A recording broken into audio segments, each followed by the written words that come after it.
What's good, y'all? Jay Green here with another Green Screen Entertainment movie review. This weekend, I'm bringing you Hell or High Water.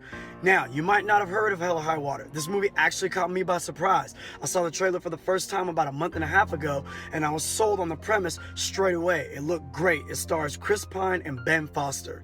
They play two brothers that come up with a scheme to rob banks across the state of Texas for specific amounts of money in order to pay back bank loans and taxes on a family ranch in order to keep it in their name. Chris Pine's plan is he's going to give the ranch to his sons. They found oil on the ranch, and his sons are never going to have to worry about money again. Now, of course, with the more banks that they rob and the more money they get, they end up picking up a slick detective that's hot on their trail. Enter Jeff Bridges. Now, this guy is a bona fide Texas Ranger who's sniffing out their scent like an old hound dog, waiting for him at the next branch. And when things don't necessarily go the way that they planned during this last robbery, it paints these two guys into a corner and a point of no return. Now, I'm not going to tell you how the movie ends. I'm not going to spoil it, but I will say it was a great ending. My warning to you is if you have not yet seen the trailer for Hell or High Water, don't watch the trailer. The trailers actually give a lot away from the movie. When I saw it, I was able to pretty much figure this movie beat by beat and predict what was going to happen.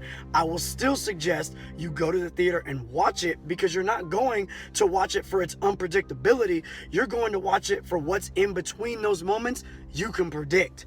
So the development between the two brothers, the friendship, the bond that they have, the reasons they're robbing these banks, the purpose, all makes sense. It's all great. I was invested. I bought into it.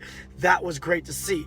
The friendship and the kinship, if you will, between Jeff Bridges and his other Texas Ranger partner is also great to see. There's a bit of a racial divide, so it's kind of fun to see them go back and forth and poke at each other, but then in the end, you see that true emotion between both of them.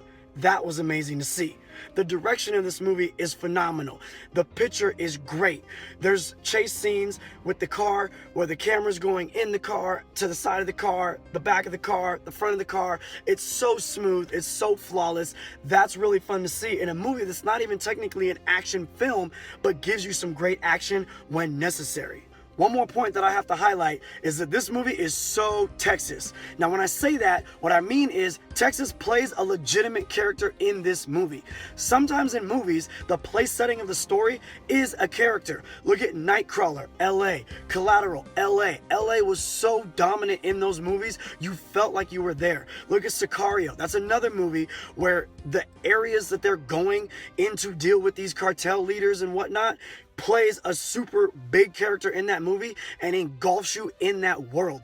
This movie is the same. The swag of Texas, the lifestyle, the rules, the regulations, the way that the people in Texas deal with some things, you're gonna see in this movie, and it makes you feel like you're there. That makes this movie that much better. I really think that you should check this movie out in theaters. Chris Pine, Ben Foster, they nail it. Jeff Bridges nails it. The acting is phenomenal from top to bottom. This movie didn't drag at all. The beginning is great, character development's flawless, sets it up well for a great ending. This is a great movie. Hell or High Water, check it out in theaters.